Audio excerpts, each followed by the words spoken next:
Garage door break-ins are on the rise, mostly due to homeowner neglect. Kris O'Connor with A1 Affordable is an expert in garage door technology, but she says thieves don't have to be tech-savvy to get in. You leave a remote on the visor outside, so we always recommend that you at least hide that remote, put it in a glove box, or remove the remote completely and purchase a keychain remote and carry the remote along with you. If you do keep your garage door closed and the remote out of sight, it's still a good idea to keep your back door locked. Garage door break-ins are on the rise, mostly due to homeowners' neglect. Kris O'Connor with A1 Affordable is an expert in garage door technology, but she says thieves don't have to be tech-savvy to get in. They leave a remote on the visor outside, so we always recommend that you hide that remote or remove the remote completely. If you do keep your garage door closed and the remote out of sight, it's still a good idea to keep your back door locked. 6:50 at KLIF. Good morning. Thanks for joining me on this Friday. I'm Dave Williams. Amy Chandrov taking the day off, and she will be back with me on Tuesday morning. Thieves are getting creative when it comes to breaking into your home. You probably thought about this. If you have a garage door opener, which is also a garage door closer, how secure is that? Well, they're figuring out ways to gain access to your home through the garage door. And for more information on this, Kris O'Connor, a garage door expert with A1 Affordable. Good morning, Kris. Good morning.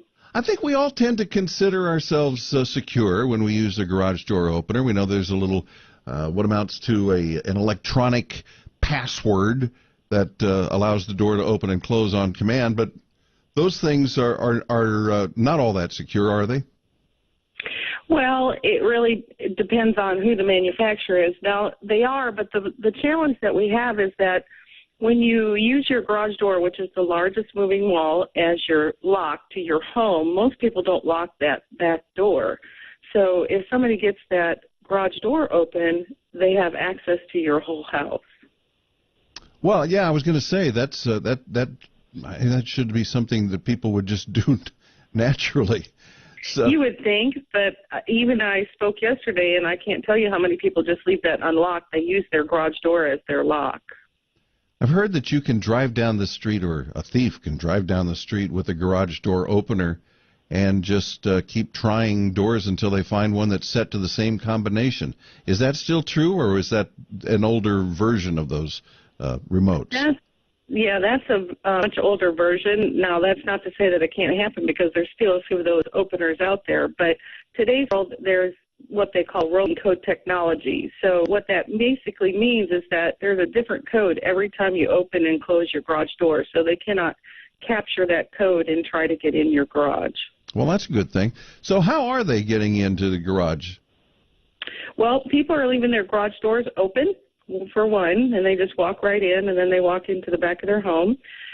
Two, they leave a remote on the visor outside, which is in plain view. So we always recommend that you at least hide that remote. Don't leave it exposed. Put it in a glove box. Put it in a center console. Or remove the remote completely and purchase a keychain remote and carry the remote along with you. Well, that's a good idea. My wife makes me pack mine around in my pocket. Don't leave it in the car. But I'm also... That's great. I'm sorry, what? I said that's great. I'm glad she's doing that for you. Also, now I'm reading here that they're getting into garage doors. They're getting through garage doors with a coat hanger. Yeah, sometimes what they'll do is they'll push the top of the door in and wiggle the coat hanger up through to the carriage. And if they pull real hard on that carriage, it releases the door, and then you can lift it and get inside. Well, that's quite a bit of effort for who knows how much returned. Is this becoming a greater problem, or are companies such as yours doing good work in cutting down on home burglaries?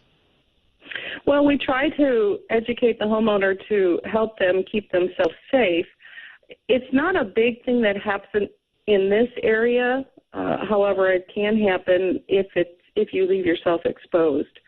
So you just have to be real careful. There's an emergency release cord that normally hangs off that carriage, and if you leave the handle on it, it gives them a great way to hook that hanger or whatever they're using to pull. So if you take that handle off, it's harder for them to get inside the garage. All good advice. Kris, thank you very much for your time this morning. You're welcome. Thank you for having me. Have a great weekend. Kris O'Connor, a garage door expert with A1 Affordable. KLIF News Time, 6:55. Traffic time again, you bet. Right now, here's Bill Jackson. In Dallas, as you head toward downtown, I-30 westbound of the on-ramp from Jim Miller.